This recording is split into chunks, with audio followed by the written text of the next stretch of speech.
அண்ணல் நபிகள் நாயகத்தின் போதனைகளை அனைவரும் கடைபிடித்து வாழ்ந்தால் இந்தியா அமைதி பூங்காவாக திகழும் என இஃப்தார் விருந்து நிகழ்ச்சியில் முதலமைச்சர் செல்வி ஜெயலலிதா தெரிவித்தார்.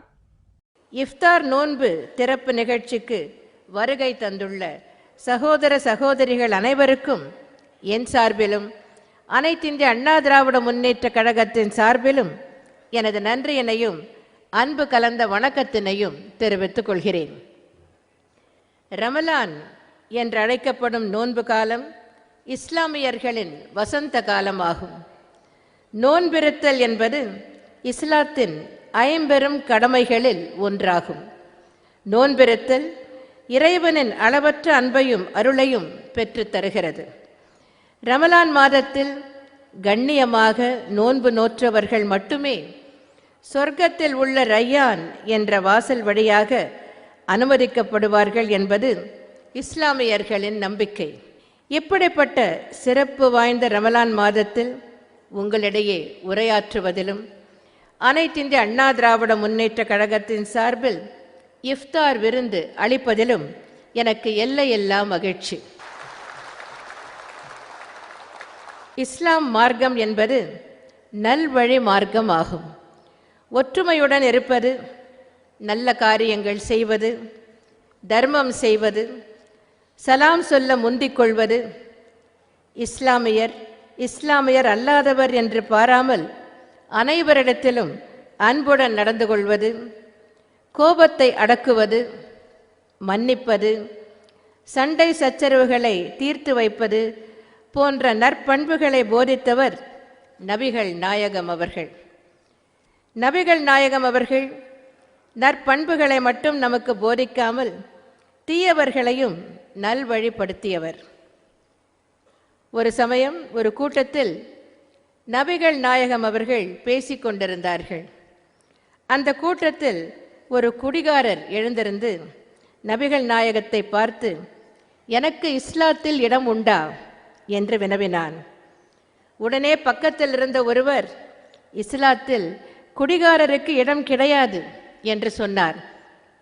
இதை கேட்ட நபிகள் நாயகம் அந்த நபரை உட்காரச் சொல்லிவிட்டு குடிகாரரை பார்த்து, உனக்கு இஸ்லாத்தில் இடம் உண்டு என்று கூறினார். உடனே குடிகாரர், நான் இஸ்லாத்தில் சேரலாமா என்று கேட்டார்.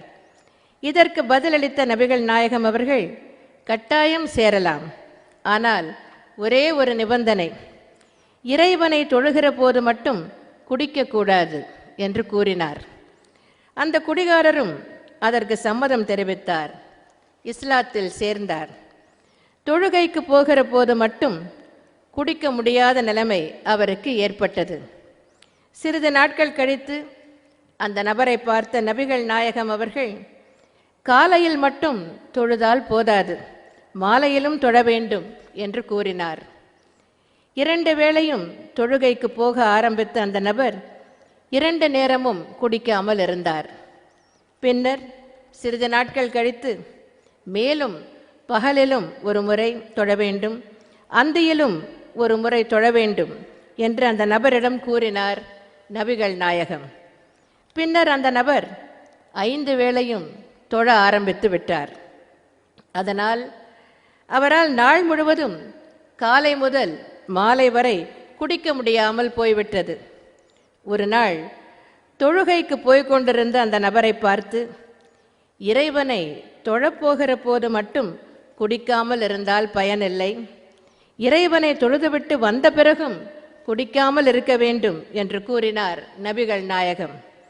கடைசியில் அந்த நபருக்கு குடிப்பதற்கே நேரமில்லாமல் போய்விட்டது.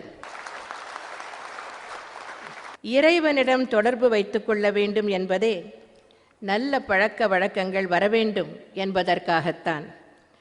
அனைத்து மதங்களும் இதைத்தான் நமக்கு போதிக்கின்றன. நபிகள் நாயகம் அவர்கள் நற்பண்புகளை போதித்தது மட்டுமல்லாமல் அதன்படி வாழ்ந்தும் காட்டியவர். நபிகள் நாயகம் அவர்களின் போதனைகளை அனைவரும் கடைபிடித்து வாழ்ந்தால் இந்திய நாடு அமைதி பூங்காவாக விளங்கும் என்பதை தெரிவித்துக் கொண்டு அனைவருக்கும் எனது இனிய ரம்ஜான் நல்வாழ்த்துக்களை மீண்டும் ஒரு முறை தெரிவித்துக் கொண்டு, அண்ணா நாமம் வாழ்க, புரட்சித் தலைவர் எம்ஜிஆர் நாமம் வாழ்க என்று கூறி விடைபெறுகிறேன். நன்றி, வணக்கம்.